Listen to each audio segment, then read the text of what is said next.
Welcome to the Deep Dive. Today we're doing something a bit different, focusing on just one incredibly detailed personal account of a near-death experience. Right, not looking at broad patterns, but really zooming in. Exactly. This comes from an individual, we'll call her Pooja V, who documented this, well, intense but very short experience back in December 2014, maybe 30 seconds total. And that specificity, that tight focus is really valuable here. Our plan, our mission, if you like, is to unpack this particular NDE.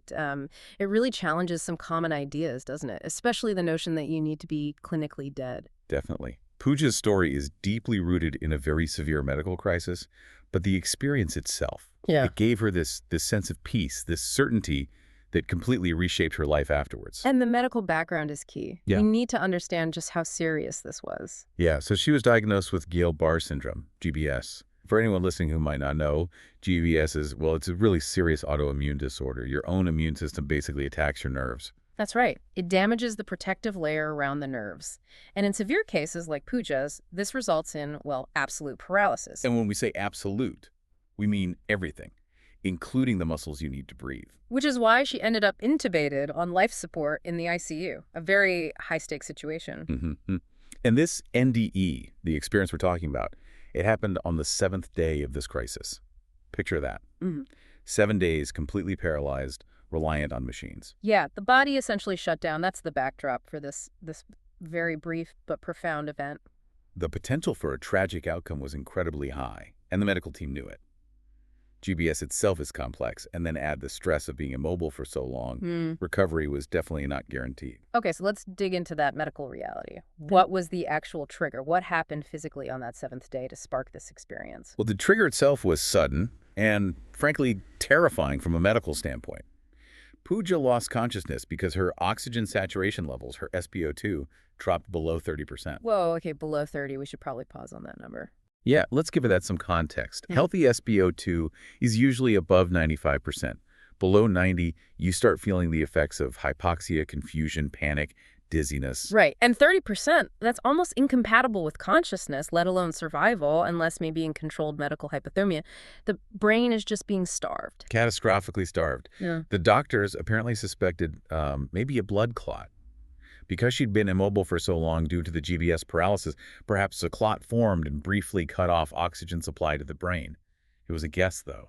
So a critical, life-threatening event, but importantly, not clinical death. This was severe acute hypoxia. Exactly. Not cardiac arrest, not brain death, but a sudden oxygen crisis. And what's really fascinating is how she describes the transition. She apparently remembers hearing the monitor alarms as she lost consciousness and had this immediate thought, I remember going unconscious and realizing that my time to die had come. Wow. But the actual core experience, the NDE itself, was incredibly short, just about 30 seconds. That brevity is really striking. She makes a point later, doesn't she, that this was different from other times she lost consciousness. Yes, that's crucial. She apparently fell unconscious several other times while on life support, due to the illness or sedation perhaps. But none of those other times resulted in anything like this NDE. So it wasn't just general ICU confusion or delirium. No. This specific event, triggered by that extreme drop in oxygen, was unique. It stands out as a singular, distinct experience, not just a symptom of being critically ill.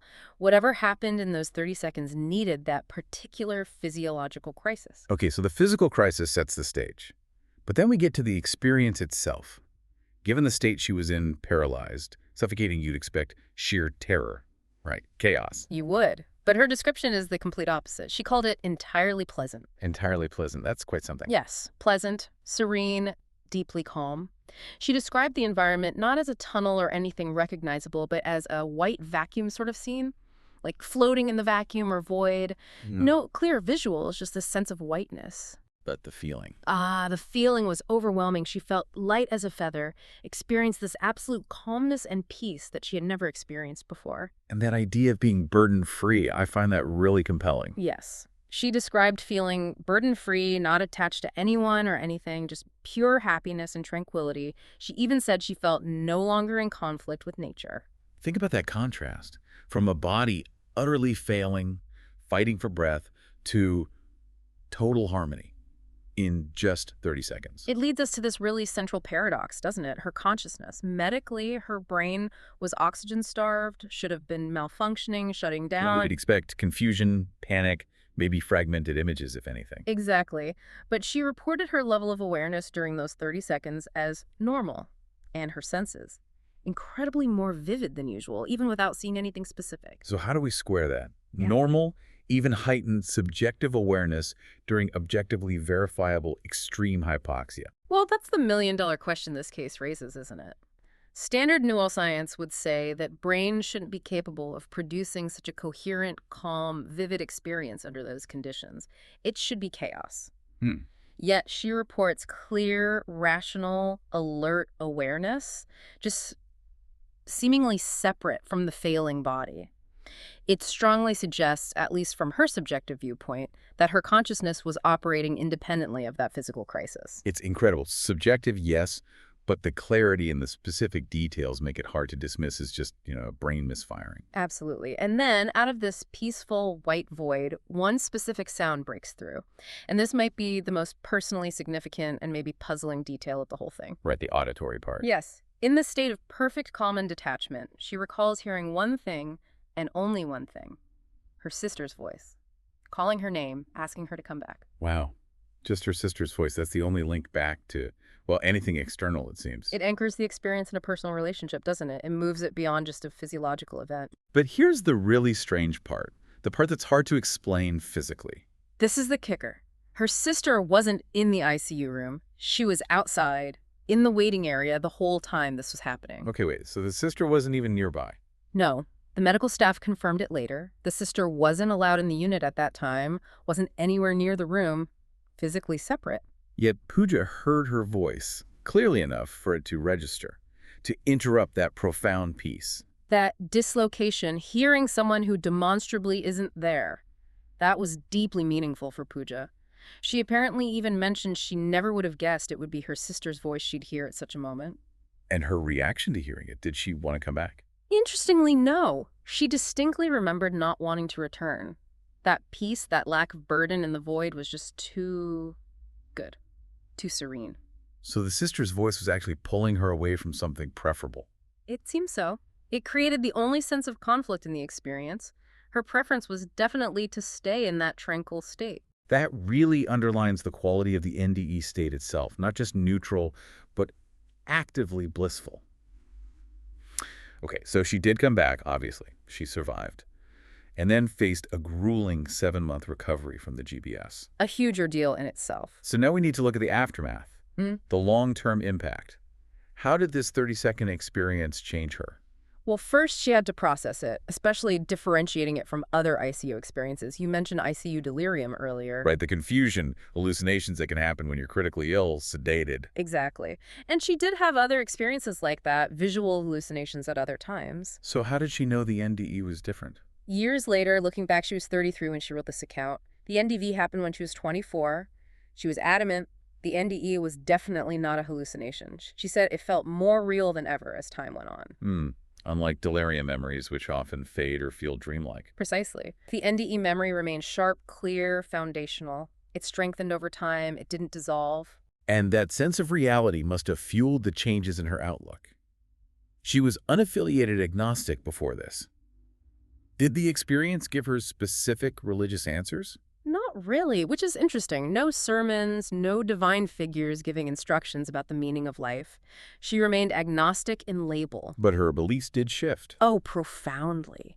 She said she now believes more in a supreme power, and she feels absolutely certain her word that there does exist an afterlife, or at least an immediate pathway to afterlife, which is full of happiness, peace, calm, and tranquility. So not dogma, but an internal conviction based on those 30 seconds. Exactly. A felt certainty about a peaceful transition. And did this translate into practical life changes? Big time.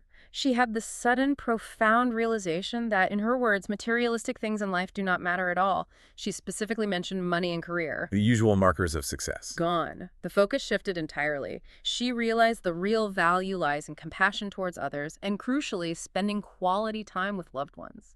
It was a complete reordering of priorities. Away from ambition towards connection. A massive pivot, yes. Driven by that glimpse of peace and detachment, ironically. Now, sharing something like this, it can be difficult. Fear Yeah. of judgment, disbelief. Absolutely. She mentioned being reluctant initially, fearing people would just dismiss it or try to explain it away scientifically, pathologize it. But she did share it sometimes. Yes, and she highlighted two instances where sharing it had a really positive, meaningful impact. Oh. The first was quite unexpected. She shared it with a senior partner at her law firm. Turns out he had also had a life-threatening event and his own NDE. Wow, what are the chances? Right. So there's this immediate shared understanding, a connection forged through that unusual shared trauma. That's remarkable. And the second instance? This one might be even more touching in terms of the impact. Sometime later, she shared her experience with a colleague who was grieving the recent loss of his brother. Oh, that's tough. Yeah, and the colleague was really struggling, apparently not just with the loss, but with fear about the process of dying itself. Was it painful? Was it terrifying? Understandable fears. Totally. So he specifically asked her about her NDE. And when Pooja simply told him that, for her, the experience was intensely peaceful, that death did not feel painful, the colleague felt this immediate, visible sense of relief. Just hearing that from someone who went through something similar. It gave him genuine solace. Knowing the transition itself could be serene, hearing it firsthand fundamentally shifted how he thought about his brother's final moments, maybe from something agonizing to something peaceful. That's incredibly powerful. The comfort provided by simply sharing that subjective truth. It really highlights the potential impact of these accounts, doesn't it? They can change how we confront mortality, our own and others. So let's try and pull this all together. We started with this specific severe medical event, extreme hypoxia. That triggered a very brief, maybe 30-second experience in a white void. Defined by absolute peace, calmness, detachment. Right. And featuring this paradox of heightened, vivid consciousness during brain starvation. Plus, that really specific, puzzling auditory element, hearing her sister's voice when her sister wasn't there. And the outcome. Not specific cosmic knowledge, but a complete shift in life priorities for a young, previously agnostic person. Away from material success towards compassion and connection. Yeah, if you synthesize it, the experience itself didn't deliver a grand theory of everything. No religious doctrine. No, but it fundamentally altered her understanding of how life should be lived. Which is fascinating because the NDE state itself was characterized by this sublime detachment, freedom from earthly burdens, attachments, everything. And yet, the main lesson she took back into her life, the way she chose to live afterwards, was almost the opposite. It was about increasing connection, deepening attachments, focusing on love and presence with others. That's the core takeaway, I think. She tasted peace and detachment, but she found life's purpose back here in connection. That profound certainty about a peaceful afterlife didn't make her withdraw from this life. It ironically spurred her to live this life more fully, prioritizing love above all the things she used to chase. Which leaves us, and you listening, with a really interesting thought to chew on. Given that the NDE was defined by this feeling of being unattached, completely free from earthly ties and burdens, both the good and the bad, why did that experience lead her to prioritize more than anything, strengthening those very attachments and connections back here on Earth? What does that beautiful paradox suggest about love, about purpose, maybe about the limits of detachment itself? Something to definitely think about. Until our next deep dive. Absolutely. Thanks for joining us. Thank you for listening to Borrowed Time NDE Podcasts. If you enjoyed this episode, don't forget to like, subscribe, and turn on the notification bell so you'll never miss a moment of inspiration. Until next time, wishing you an extraordinary and truly wonderful time on your journey through life.